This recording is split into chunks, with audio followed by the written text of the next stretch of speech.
Chronic stress is wreaking internal havoc, and somehow we're all walking around like it's absolutely normal and like it's not. We need to talk about the difference between acute stress, chronic stress, how to manage stress better, and what it's actually doing to our bodies. The American Psychological Association reports that 77% of people report some kind of physical symptom because of stress. 73% of people are reporting that they have some kind of emotional symptom. So physical, think muscle tension, grinding your teeth, any kind of headache, gut issues. Emotional anxiety would be a massive indication of chronic stress. Overwhelm, irritability, those are emotional symptoms. And stress is actually linked to the top 6 causes of death, including cancer and heart disease. So yeah, this is a big deal.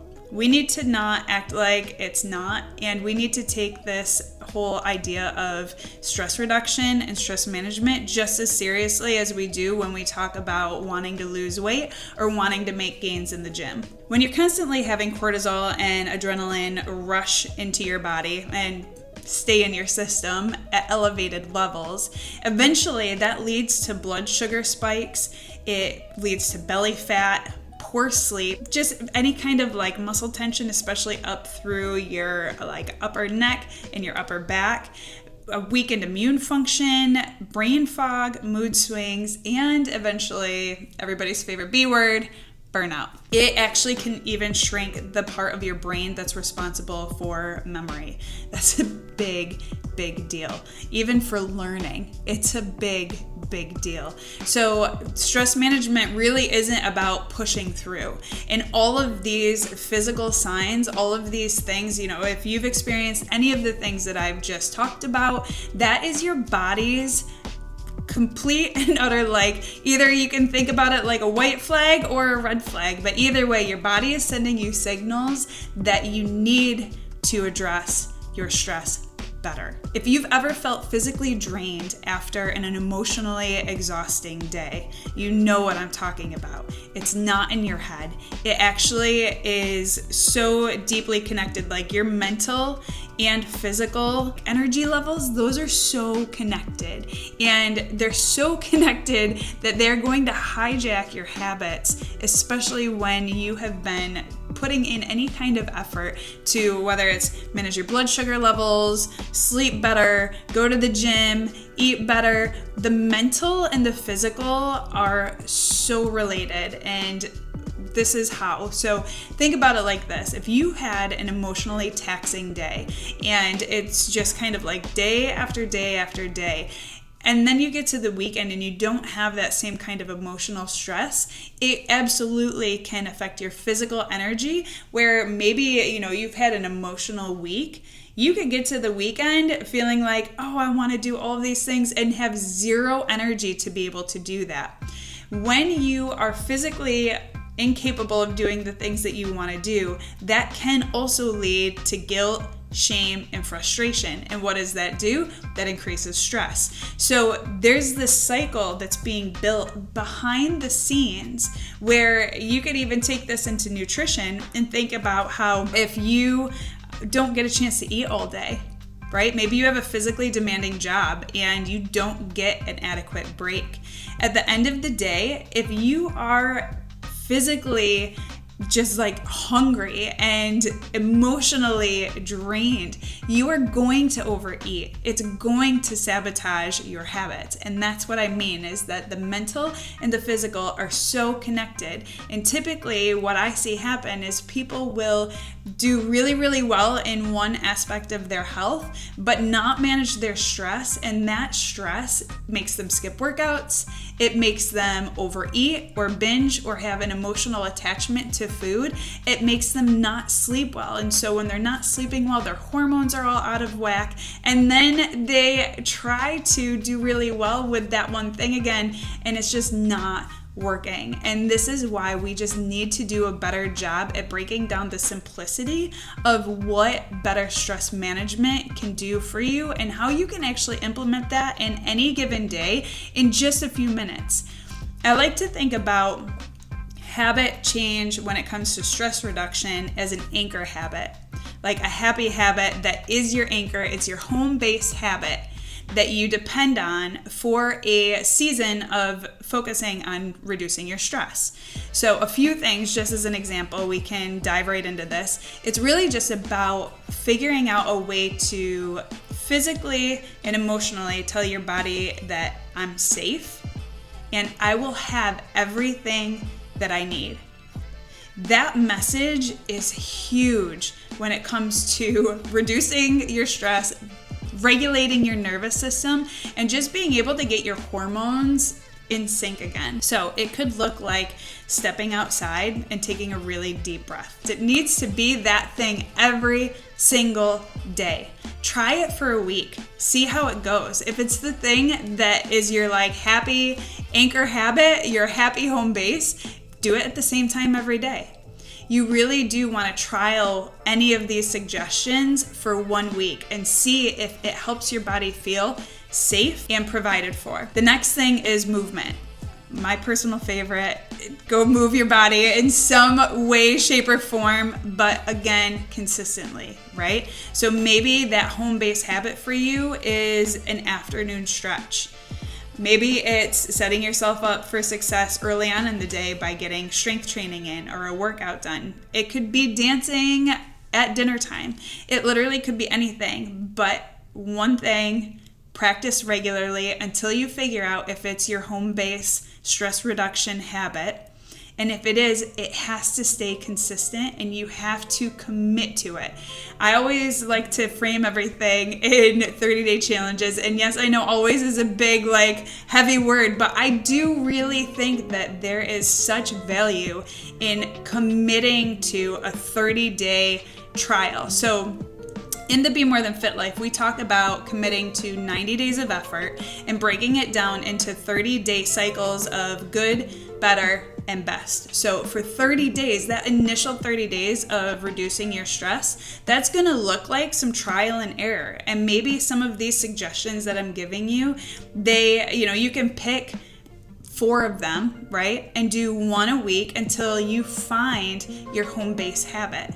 Then you're going to get better at practicing that home-based habit for your next 30 days. So essentially day 30 to day 60.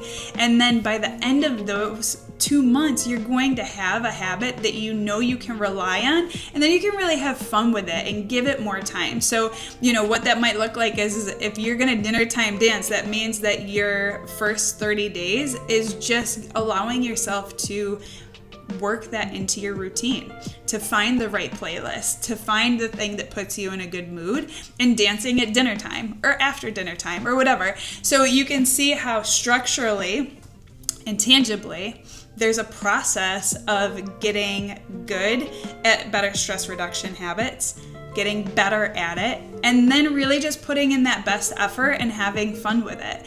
In 90 days, you absolutely can reduce your stress efficiently if you know what works for you, and you won't know what works for you until you've given it some time for trial and error.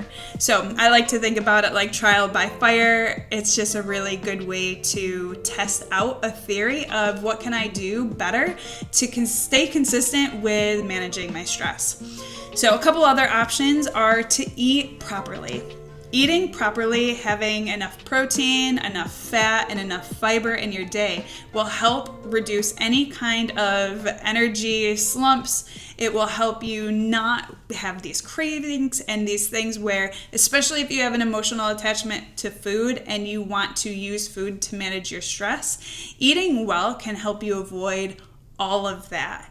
And so really just being prepared in advance, again, that home-based habit when it comes to your nutrition, it might look like making sure that every single day you take 5 minutes and plan for the day ahead of how you're going to eat to fuel your brain and to fuel your body properly. Sleep. Guard sleep like it's your job, because no different than how your body can, react differently to changes in your diet, hormonally, changes in your stress, hormonally, sleep does the same thing. So you have to care about your sleep. You can have that as your anchor habit. Specific bedtime, no scrolling, no email checking. Don't check emails for work stuff until it's like a certain time of the day. You've got like a specific time of the day that you could do that. It's not around bedtime, right? So your home-based habit might be a better sleep routine. Number 5, no is a complete sentence. And sometimes your health completely depends on being able to say no to something. Setting boundaries is a really great way to protect your peace. And it doesn't have to be controversial. It doesn't have to be confrontational. It can just be simply having that conversation with somebody that says, like, I can't do this right now. And I love applying that to a time frame.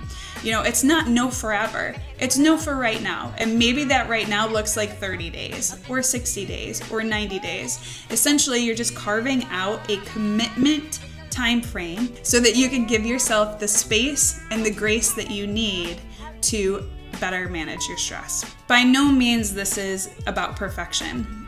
It's actually about showing your body that you're there for it. So the mental and the physical, right? Your physical needs are that it knows that you are mentally and emotionally available to meet in the middle. Your body needs to be able to trust itself, and your brain needs a break from any kind of guilt or frustration or anything. Like, we need to take time to heal our hearts, because when we are not okay inside, whether that's, your mind or your emotions, when you're not feeling okay, your body, your heart, and your mind are in constant battle with each other. And we need to heal that relationship so that our habits can align with what matters most to us. And then you'll see by default, your nutrition choices will improve. Your movement will become easier because you'll be waking up with more energy and you'll want to go do those things. Your ambition, your motivation, your desire, all of those things start to return when those 3 things are working in alignment: your heart, your mind, and your body. The good news is if this is feeling like this hits and this resonates at all, there are programs, there is help, and there is support for you, especially if you're feeling like it's going to be a challenge to prioritize some stress reduction practices. If you're ready to get out of survival mode and step into a life that feels really good, I've got some free tools, I've got some resources, and some DIY stress reduction programs that are built for real life. Check out the links below to learn more about our 6-week stress reduction programs and one-on-one coaching with me, virtually at your convenience, at whatever scheduling interval you need. I've got programs that can help you match the rhythm of your life and help you just step into feeling good again. You deserve it, and I want to help you get there. Check out BeMoreThanFit.com, like this video, share it if you know somebody who needs some more stress reduction in your life. And I just want to thank you so much for giving me some time and attention in your day, because I promise you, you deserve to live a life that is better than what you're experiencing right now, especially if you are dealing with chronic stress. We need to get you out of fight, flight, or freeze mode and just heal that relationship between your heart, your mind, and your body.